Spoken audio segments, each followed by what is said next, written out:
Entiende usted que es imposible hacer en una presentación de 1 hora algo referido a una patología o a una etiología tan extensa y tan amplia. Por lo tanto, más o menos se trataba de sistematizar de qué cosas mínimamente deberíamos tener en cuenta entre cada uno de ellos. Entonces, en el mundo microbiano, bacteriano, una forma de clasificación es por la coloración Gram. La coloración Gram es una serie de pigmentos, los cuales las bacterias que tienen una pared celular gruesa captan una coloración y los que tienen pared celular delgada no la captan. Entonces, esa clasificación nos permite establecer entre Gram positivos y Gram negativos. Por otro lado, esta coloración nos permite ver su morfología. Van a ser cocos cuando tienen forma redondeada, como una pelota de fútbol o como un coco, o van a ser bacilos cuando tienen una forma alargada tipo chisito. Entonces vamos a tener cocos Gram positivos y cocos Gram negativos, bacilos Gram positivos y bacilos Gram negativos, a grosso modo. Los cocos Gram positivos son comunes produciendo enfermedad en el ser humano. Los cocos Gram negativos es inusual que produzca enfermedad en el ser humano. El ejemplo típico de un coco Gram negativo es Neisseria. Ya sea Neisseria meningitidis o Neisseria gonorrhoeae, son cocos Gram negativos que producen enfermedad meningitis y la gonorrea respectivamente. De los bacilos, bacilo Gram positivo es raro que produzca enfermedad en el ser humano. Los únicos casos podrían ser el género Clostridium, como vamos a ver en la siguiente charla. Pero bacilo Gram negativo es común que produzca enfermedad en el ser humano. Casi todo el mundo de los Gram negativos son bacilos Gram negativos, pero en este caso solamente nos vamos a referir a la parte de cocos. Otra forma de dividir a las bacterias es por su avidez al oxígeno. Entonces vamos a tener cocos Gram positivos anaerobios o cocos Gram positivos aerobios. Anaerobios con quienes llega que haya oxígeno y se multiplican sin ningún problema. En cambio, los aerobios sí necesitan oxígeno para poderse multiplicar. Entonces, en la primera parte, los anaerobios Gram positivos tenemos al streptococo y streptococo, que vamos a ver en la segunda parte de la charla. Y básicamente esta charla nos vamos a referir a esos tres: estafilococo, streptococo y enterococo. Como cocos Gram positivos que están representando el proceso infeccioso. Estos Gram positivos forman parte de la flora normal de la piel. Es normal que tengamos estas bacterias como parte de un ecosistema que nos evita que se metan otros patógenos que nos van a dar problemas. Cuando se rompe la superficie de la piel, estas bacterias van a ingresar. Te colocan una vena, te colocan un catéter, jugando fútbol te golpeas, te laceras, tienes escoriaciones, y es a través de esta escoriación que ingresa el patógeno. Entonces, del grupo de estafilococo en general, vamos a tener 3 subcategorías. Estafilococo aureus es el más conocido, que ustedes lo ven en la práctica del hospital. El estafilococo epidermidis, el segundo en frecuencia. Y adivinen dónde está el epidermidis. Obvio que es en el epidermis. Entonces, este patógeno solamente cuando se rompe o se realizan procedimientos invasivos. Y el último, el estafilococo saprophyticus, es uno de los pocos Gram positivos que causan infección urinaria. Recuerden que la infección urinaria en el 90 y tantos picos % están causados por bacilos Gram negativos. Y de estos bacilos Gram negativos, Escherichia coli es casi arrasa con todo la presentación de infección urinaria. Es raro que los Gram positivos causen infección urinaria, pero esta rareza solamente la vamos a ver en el estafilococo saprophyticus, que sí causa infección urinaria, raramente, pero sí la causa, y en el enterococo. El enterococo fecalis o el enterococo faecium también causa infección urinaria. Entonces, estafilococo aureus es muy común que vamos a tener infecciones a nivel hospitalario y comunitario. El epidermidis, que clausurarlo si es que hay procedimientos especiales, y el saprofítico solamente infecciones urinarias. Entonces, no solamente el estafilococo nos va a provocar enfermedad por la invasión propia de la bacteria, sino también nos puede provocar complicaciones por la liberación de mediadores inflamatorios. Va a tener enzimas, hyaluronasa, lipasa, nucleasa, coagulasa, estafilococcasa y toxinas, leucocinas, hemonicinas, la toxina del síndrome de shock tóxico y exfoliativa síndrome de la piel escaldada. ¿A qué me refiero en ese sentido? La bacteria como patógeno lo que provoca es el proceso infeccioso asociado a su multiplicación y su coexistencia con la célula blanca. Esa es la infección a la cual estamos acostumbrados normalmente. Ingresa, se localiza por decir en el pulmón, entre los alveolos, entre las células pulmonares, en el intersticio alveolar, y ahí produce la inflamación y es lo que conocemos como neumonía. La bacteria tiene que multiplicarse para provocar enfermedad. Sin embargo, algunas enfermedades vamos a verlas como consecuencia del efecto de las enzimas o el efecto de las toxinas, que es un adicional al proceso infeccioso. Por ejemplo, el tétano, que lo vamos a ver en otra clase, es una enfermedad no asociada a la bacteria en sí, sino a la toxina que produce. Lo mismo es el botulismo. Entonces, dependiendo de cómo ingresa, la fuente de infección va a ser localizada en forúnculo, una herida operatoria, te rasguillaste y se inflama, se infecta o puede diseminarse a cualquier parte del cuerpo. Acá no hay ninguna exquisitez, exceptuando las vías urinarias. El estafilococo le gusta estar en cualquier sitio de nuestro organismo y provocar cualquier proceso infeccioso. Entonces, el estafilococo aureus es uno de los patógenos más comunes que produce enfermedades en el ser humano. Cualquier parte del cuerpo va a estar comprometido. Una lámina porque tiene fotos nomás. Corazón, piel, pulmones, hueso, etcétera, etcétera. Y así como la bacteria por sí sola produce la inflamación, sus mediadores también pueden producir el proceso inflamatorio. Y en el caso del estafilococo hay síndrome de shock tóxico por estafilococo. Se es debido a un superantígeno.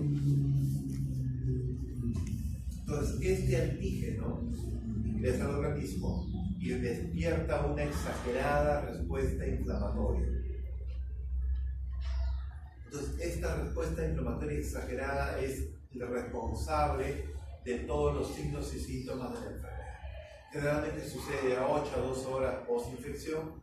El paciente puede presentar fiebre, hay liberación de toxinas, hipotensión, puede haber diarrea, puede haber falla orgánica múltiple, compromiso respiratorio, hepático, gastrointestinal, requiere cuidados intensivos, y si no se trata adecuadamente, no se le da el soporte, se muere. Una característica de este síndrome de shock tóxico es la presencia de eritrodema, un rash finito, suavecito, tú lo ves poquito, como que hubiese ido a la playa hace como una hora recién, como un camaroncito. Presionas, se palidece, sueltas y se vuelve a confluir. No son lesiones puntiformes, es como un rash uniforme. Más asociado a la presentación que les estoy comentando, asumen ustedes que es un cuadro de respuesta inflamatoria, o sea, a un cuadro inmunológico asociado a una toxina de alguna bacteria. El estafilococo aureus, como toda bacteria, tiene variedades y tiene características propias a nivel geográfico. Es decir, actualmente importa para el manejo terapéutico saber qué variante de estafilococo, qué variante de malaria, qué variante de leishmania está atacando el proceso infeccioso. Bueno, es un estudio que se hizo a toda Latinoamérica para tratar de buscar los clones a los cuales el estafilococo están afectando, y nosotros, que usualmente nos copiamos de los gringos, ya no nos copiamos de los gringos. La parte verde corresponde a la variante chilena, porque fueron ellos los primeros que publicaron este tipo de mutación en el estafilococo y se llamó chileno. Si nosotros hubiésemos investigado y publicado primero hubiera sido la variante peruana del estafilococo. Entonces nosotros tenemos la variante 1ST5, que es la que comparte tanto Perú como Chile, mientras Ecuador, Colombia tiene la variante americana, que es el USA 3000. La distinción en estafilococo aureus oxacilino sensible y oxacilino resistente es un clásico que no los voy a ofender volviendo a repetir la misma historia. Ustedes ya saben, el gen que me predice resistencia a la meticilina me divide en dos grandes grupos, oxa sensible, oxa resistente. La presentación, como ven ustedes ahí, el estafilococo oxacilino resistente es casi 50% en toda Sudamérica y en Perú un poquito más con respecto a los estafilococos oxacilino sensible en forma global. Pero en realidad sigue siendo alto. Imagínense, 50% de tus bacterias de estafilococos son resistentes a la oxacilina. Por lo tanto, sus opciones terapéuticas de por sí ya están decapitadas en el 1 de cada 2 pacientes no va a responder al tratamiento habitual. Entonces, hasta ahí normalmente hubiésemos dicho, esta es nuestra clase de estafilococo aureus y pasemos al siguiente tema. Pero recuerden que los seres vivos, como las bacterias, aprenden a adaptarse al medio externo y en el caso de las bacterias, esa adaptación a las defensas que tenemos se hace mediante la generación de resistencia. Entonces, la bacteria, para tratar de sobrevivir en su medio, establece una mutación que vamos a llamar estafilococo aureus oxacilino resistente hospitalario y estafilococo aureus oxacilino resistente comunitario. Porque entre paréntesis, nosotros decíamos, esta bacteria es sensible porque viene de su casa. Esta bacteria es resistente porque es del hospital. Clásicamente siempre decimos así. Sin embargo, para el caso específico del estafilococo, la bacteria muta, hace una jugada especial y aparecen variantes de resistencia en la comunidad. Es decir, pacientes que nunca se han hospitalizado, no han ido a ningún centro de salud, tienen este germen resistente. Y esto, dependiendo del país, va a ser en mayor o menor frecuencia, importante o relevante. La distribución es mundial, como siempre. Perú, como pueden ver, tiene todo el norte de la selva peruana mochada y no tenemos casos reportados como siempre. Pero es por culpa nuestra. Entonces, este estafilococo oxacilino resistente de la comunidad, ¿en qué se va a diferenciar del estafilococo oxa-R hospitalario? En realidad, esta patología va a ser frecuentemente va a provocar afecciones de la piel y del tejido celular subcutáneo en 2/3 partes de los casos. O sea, los pacientes van a acudir a ustedes: doctor, estaba jugando fútbol, me hizo una celulitis, se me inflamó y me hizo una celulitis. O estaba, qué sé yo, pues me golpearon y se inflamó, y hizo celulitis, me corté, se inflamó y se infectó. Básicamente, casi siempre es partes blandas y heridas por trauma. Fíjense, 70 más 10, casi el 87% o el 90% infecciones de partes blandas. Que es lo primero que debemos parar de oreja cuando venga un paciente por atención. Raro que me dé bacteriemia o neumonía, más va a ser infección por partes blandas. Y los grupos a los cuales más comúnmente son afectados son los dos extremos de la vida: los muy jóvenes o los muy viejos, que es lo clásico: los lactantes, niños menores de 1 año o las personas que tienen más de 50 años son los que están asociados a la presentación. Entonces, si hacemos una tablita más o menos cómo diferenciamos cada uno de ellos, es lo que está acá ahí. La primera columna es estafilococo oxacilino sensible. Las dos siguientes son MRCA, pero la de medio es de la comunidad y la de la mano izquierda es el hospitalario. A ver, recuerden sus cursillos seminarios. Estafilococo oxacilino sensible. ¿Es resistente a algo? Sí, a las penicilinas. Porque las penicilinas, a través de la producción de penicilinasa, hace que el 100% de las penicilinas sean resistentes a la oxacilina, al estafilococo oxacilino sensible. quedarnos la penicilina semisintética, la isoxazilpenicilina, como su única opción. Entonces, el gen leucovalentín es un indicador que lo hemos puesto acá, es infrecuente en este grupo. Entonces, ¿qué opción terapéutica para un estafilococo oxasensible? Ven ustedes un listado de antibióticos, pero si es oxasensible, el tratamiento de opción debe ser oxasensible. El problema está cuando es oxaresistente, que son las dos columnas que están hacia su mano izquierda. El mecanismo ya es una alteración de la proteína ligadora de penicilinas, que es el blanco de los beta-lactámicos. Entonces, en ambos, el mecanismo de resistencia es igual. El gen que me produce este cambio de resistencia también son similares. ¿Cuál es la diferencia? Que este gen leucovalentín es frecuente en el estafilococo comunitario, mientras que en el hospitalario es raro. A grosso modo, es lo más descarado que pueden ver de ese slide. Y van a decir ustedes, ¿qué de relevante tiene? Este gen leucovalentín es lo que nos da la capacidad de virulencia. ¿Qué significa la virulencia? La agresividad de la enfermedad. Oye, pero si yo le hice así nomás y se cayó. Claro, pero tiene mucha fuerza. Entonces, la virulencia es la fuerza, la violencia con que la enfermedad se desarrolla, la capacidad de provocar gravedad, que haya falla de órganos, falla renal, falla respiratorio, una necesidad de cuidados intensivos. En el comunitario, la enfermedad es muy agresiva, bien aparatosa. El paciente hace su heridita, su celulitis y ya está chocado. Mientras que el paciente hospitalizado, un poquito de fiebre, está ahí, doctor, me duele, pero nada más. En cambio, el comunitario es bien aparatoso. La otra cosa importante es la corresistencia. La corresistencia es los genes que me van a dar resistencia a varios antibióticos. En el caso del comunitario no hay corresistencia. En el caso del hospitalario sí hay corresistencia. Un estafilococo hospitalario OXA-R es resistente a los beta-lactámicos, es resistente a las quinolonas, es resistente a los macrólidos, etcétera, etcétera. Hay corresistencia. Es como cuando van en una pandilla, van los pirañas así de varias agrupaciones, hay corresistencia. En el caso del estafilococo comunitario no hay corresistencia. Entonces, es bien agresivo, pero tenemos más opciones terapéuticas para poder ofertar.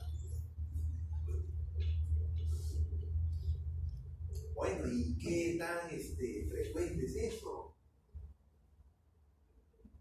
Entonces vemos más o menos la tipificación a nivel internacional de cómo se distribuyen los clones que les estoy mencionando. ¿Qué tan frecuente es esto? Empezamos a buscar en la literatura y no encontramos mucha información, porque nuestro defecto en nuestro medio es que no nos preocupemos de investigar. Indirectamente tratamos a través de estudios clínicos en los cuales Perú participa en ensayos clínicos, ha estado participando en ensayos clínicos como un país importante, con buena capacidad y amplia experiencia, y a través de ellos se trata de enviar bancos de cepa y que hacen los estudios internacionales. Pero sí hay algunos estudios locales. Estafilococo aureus resistente a la banco. Hemos hablado de estafilococo aureus resistente a la oxacilina, y ustedes han visto en el hospital que el tratamiento es oxacilina. Entonces, en este estudio ellos se preguntan, uy, ¿cómo será la resistencia a la banco? Y el resumen de todas las letras es que no han encontrado resistencia a la banco. En realidad, resistencia a la banco es una rareza internacional, son muy pocos casos, más de 11, 12 casos a nivel mundial, que no impactan más por su frecuencia de presentación. Si ustedes se encuentran algún caso de estafilococo resistente al banco en su quehacer diario y lo publican, su nombre va a salir a nivel internacional en el caso número 13 o el caso número 14. Entonces, este estafilococo comunitario MRSA es estudiado y se trata de contestar a esta pregunta. Estafilococo resistente a penicilina tiene en la comunidad en 3 hospitales: el Hospital Cayetano, El Niño y Neoplásicas, recolectan muestras de estafilococo oxa-R y tratan de determinar si es a través de consultorio externo o a través de la hospitalización y tratan de ver cómo va la presentación. Entonces, el PBL es el gen leucovalentín y cuando ven la presentación de estafilococo meticilino resistente, más o menos vemos que el gen leucovalentín está en la presentación, si bien no es importante, pero existe. O sea, el problema existe en nuestro medio. No es como en otros hospitales, pero en otras partes del mundo, en que está en un valor desbocado, pero sí lo tenemos. MRCA comunitario positivo en esa proporción.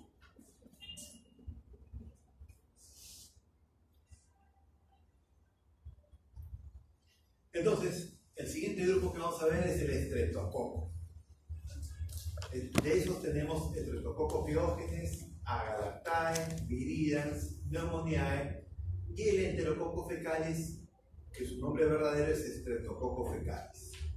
De estos, los dos últimos son los más conocidos: el Streptococcus pneumoniae, que causa neumonía comunitaria en el paciente inmuno sin factor de riesgo, y el Streptococcus fecalis, que causa infección urinaria o bacterias.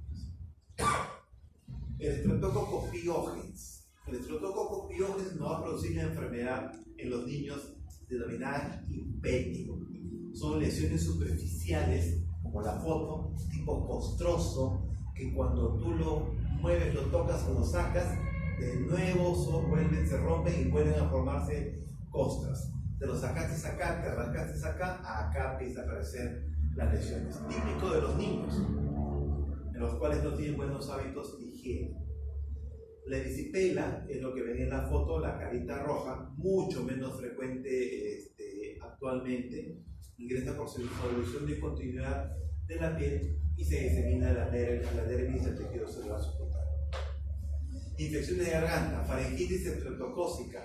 La faringitis bacteriana es una rareza. Recuerden, la infección de las vías respiratorias altas en su gran mayoría son de etiología viral. Me duele la garganta, estoy tosiendo, mi voz está ronca, es viral, no es bacteriana. Pero de esos casos raros, estreptococo es el culpable, Pyogenes, que está asociado a esto. No puede haber infecciones sistémicas y presentaciones crónicas que son en realidad bien raras.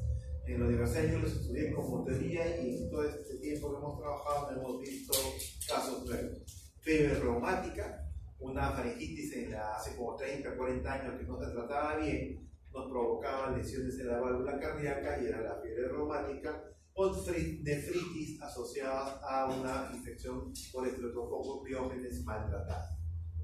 Pero de todas estas, la que sigue quedando en primer lugar es el impétigo, que esto sigue siendo, por los hábitos de higiene de nuestra población, presente. El Streptococcus fecalis es el enterococo, básicamente dos presentaciones: infección urinaria y bacteria. Raro que produzca otro tipo de patología. Y de esto, el enterococo son dos hermanos: Enterococcus fecalis y Enterococcus faecium. Fecalis el bueno, totalmente sensible, y el faecium totalmente resistente. Caín y Abel. Uno bueno, uno malo. Cuando decimos totalmente sensible, nos referimos a los antibióticos para matar enterococo. ¿Cuáles son? Penicilinas, aminoglucósidos, glicovértidos. El resto no sirve. Tiene resistencia innata. Le vamos a dar meropenem para enterococo y cosquillas le hacen. O damos penicilinas, o damos aminoglucósidos, o damos glicovértidos.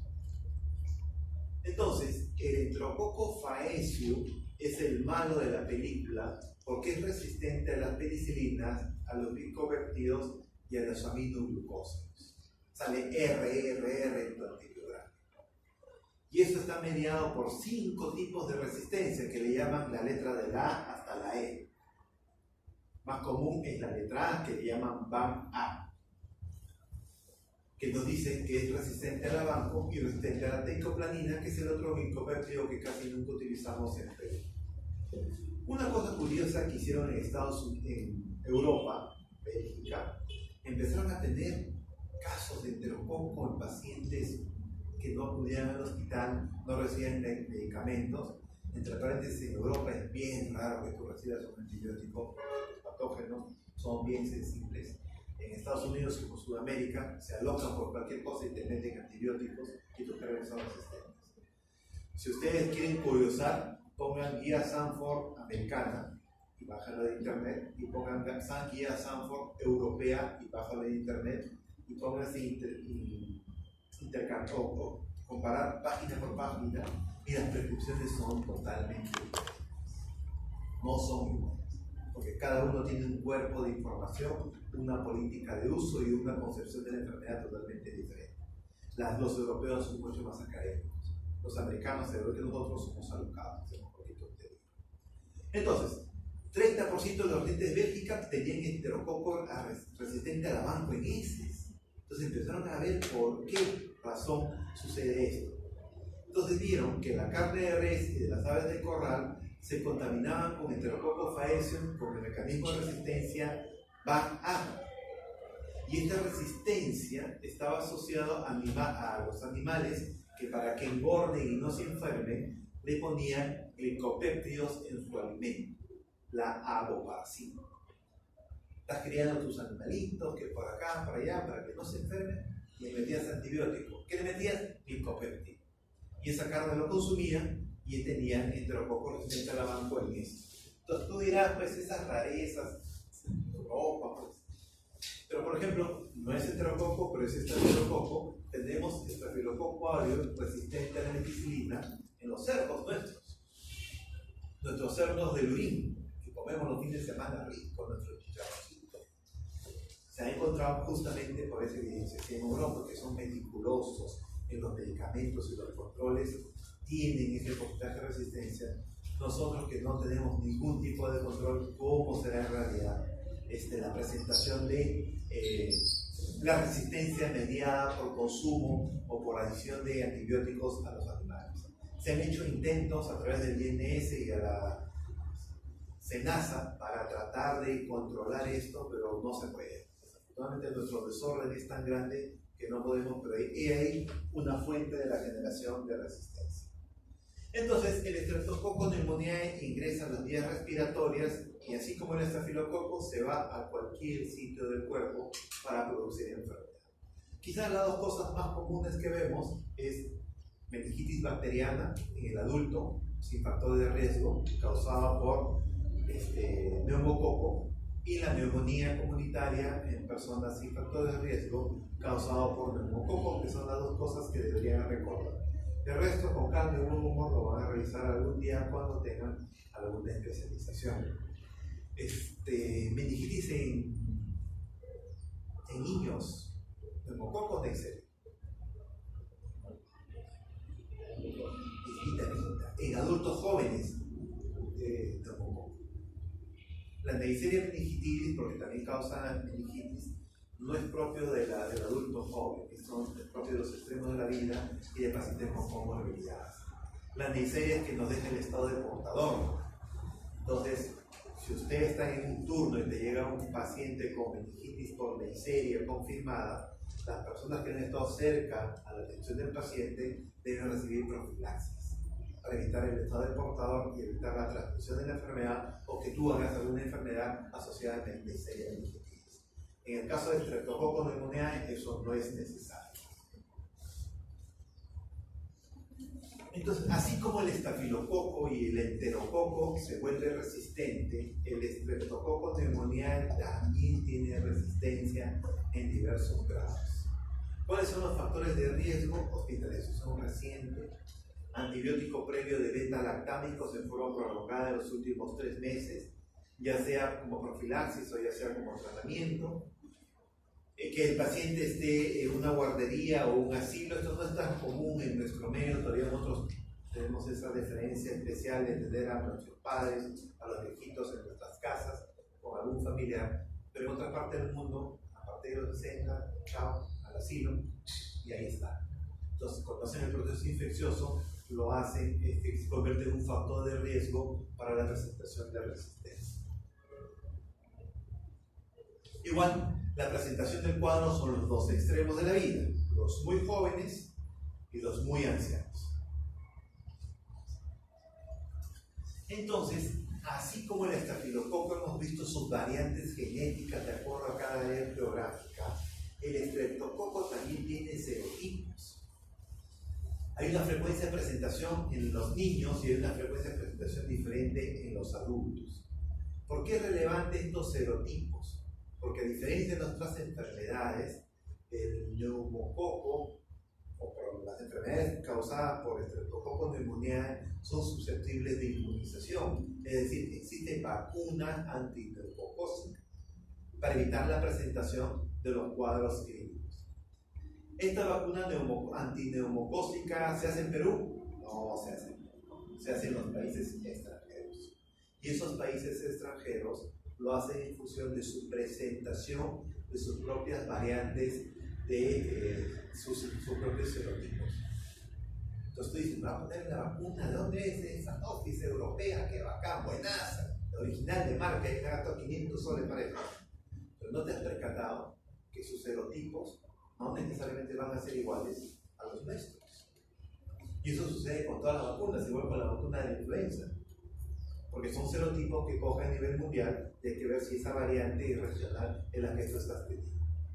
Entonces, eso ya sí, afortunadamente, eso sí está estudiado en nuestro medio. Hay grupos de infectología y pediatría que se dedican a eso. El INS se ha encargado también de desarrollar. Y las vacunas que tenemos sí nos cubren los serotipos para los cuadros que tengamos que administrar la vacunación. Recuerden, la vacunación es una sola vez en la vida, una sola inyección y ya está, estás protegida. Y quienes se deben vacunar son todos los adultos mayores a partir de los 65 y aquellos que tengan alguna comorbilidad importante, que sea pues corticoides, diabético, cáncer, que recibe el trasplante, que le sacan el vaso. Accidente de tránsito, se operan, abdomen agudo quirúrgico, el vaso está roto, le sacan el vaso, tienen más riesgo de hacer infecciones por estreptococo, a esos hay que vacunar. Entonces les decía que hay resistencia. Entonces son publicaciones de nuestro medio en que nos hablan diversos grados de resistencia, para que se ve más bonito. Entonces, sensibilidad antibiótica para niños en Perú. Con respecto a la columna azul es sensible y la columna verde es resistente. Entonces tenemos penicilina como primer armamento de batalla. ¿Es sensible? Sí, mira, 77%. Resistente, 22%. Bueno, pero todavía sigue siendo sensible. Ceftriaxona, que tanto nos gusta utilizar, es buena opción. Pero miren, cloranfenicol, igual que la ceftriaxona. Y al cloranfenicol no le hacemos caso, muy barato. No, muy barato, es una visita por cloranfenicol. Aparte mucho roche para estar recetando cloranfenicol.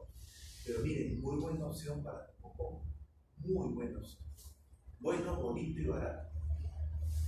En cambio, si le das acrodia, esto de etromicina, pero está menos, 75%, está casi rayando. Pero que ella fue, es el cotrimoxazol, tu bacteria. 63% de resistencia. No es una opción para el manejo empírico de estreptococo pneumoniae en niños utilizar bacteria. Ya fuimos bien. Nuestra resistencia nos ha fregado. No es una alternativa. A pesar que diga en tu clase teórica que sí es, o que ya Sanford diga alguna cosa, nuestra triste realidad nos dice que no lo podemos usar. Ese es para la neumonía.